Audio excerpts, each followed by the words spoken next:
Thandiwe from MDMSA TV, reporting live from Africa Health at Gallagher Estate in Midrand.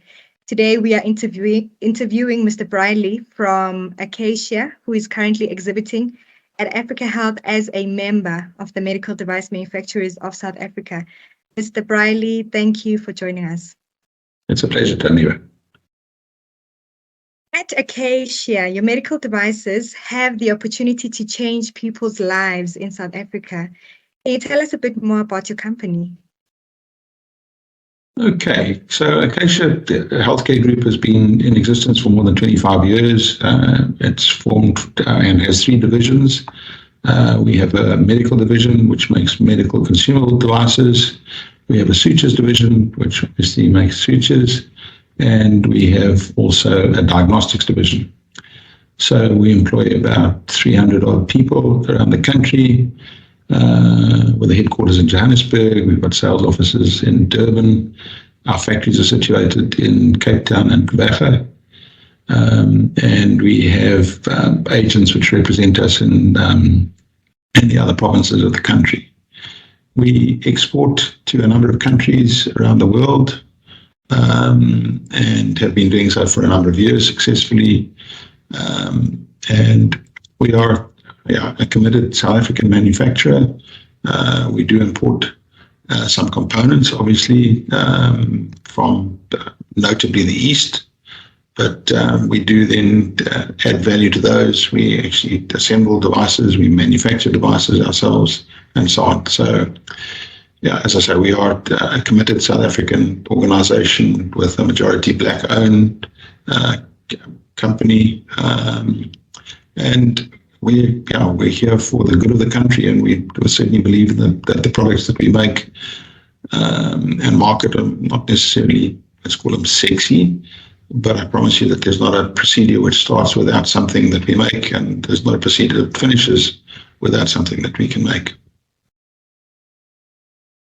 Can you tell us a bit about the rapidly changing technology in the medical device industry?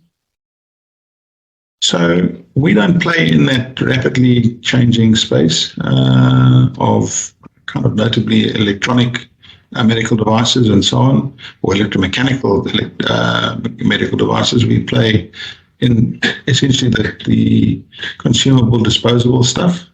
However, we have been involved with projects around the high-end stuff.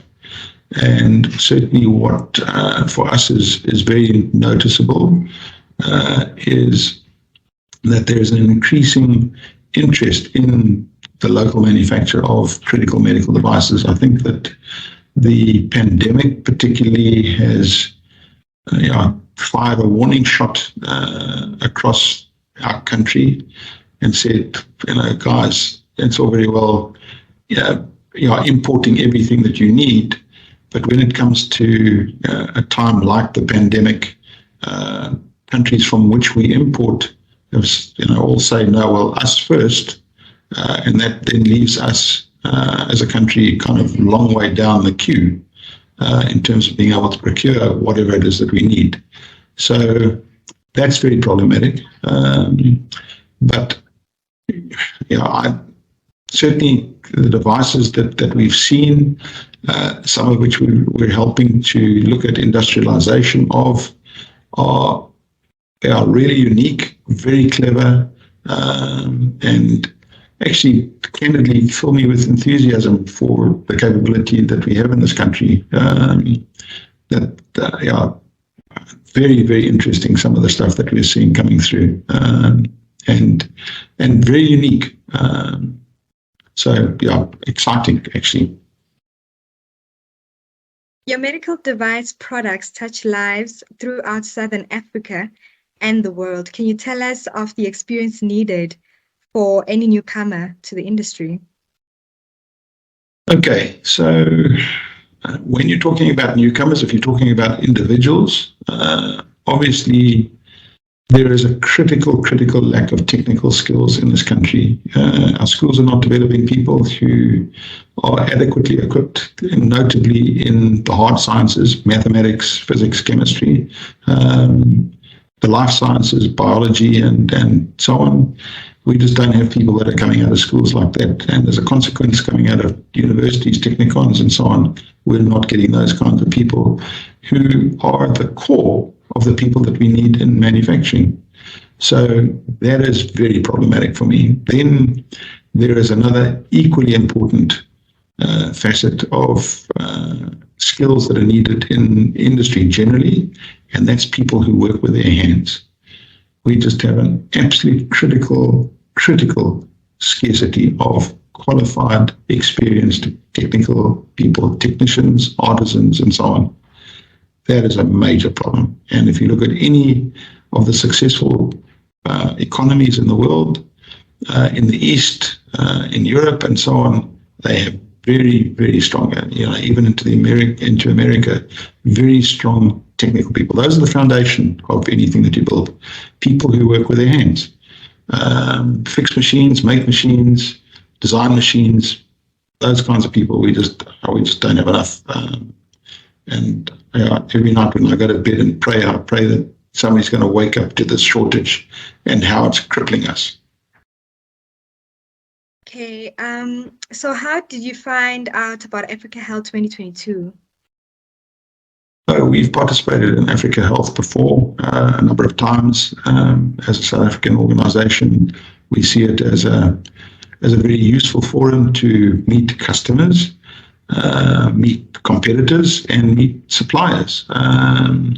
So it opens our eyes always to new opportunities, basically, both on the supply chain and on the market chain. So it's a useful forum. How important is the emerging medical device industry to South Africa, and do you see it as a potential employment provider and catalyst for improving the lives of South Africa?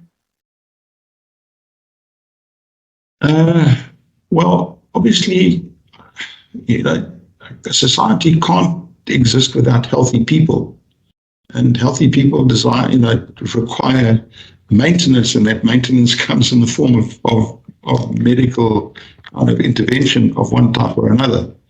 So, as medical device manufacturers, we obviously play a part in that chain. So that's really the way we see it. As a job creation opportunity, I don't, without wanting to be political in any way,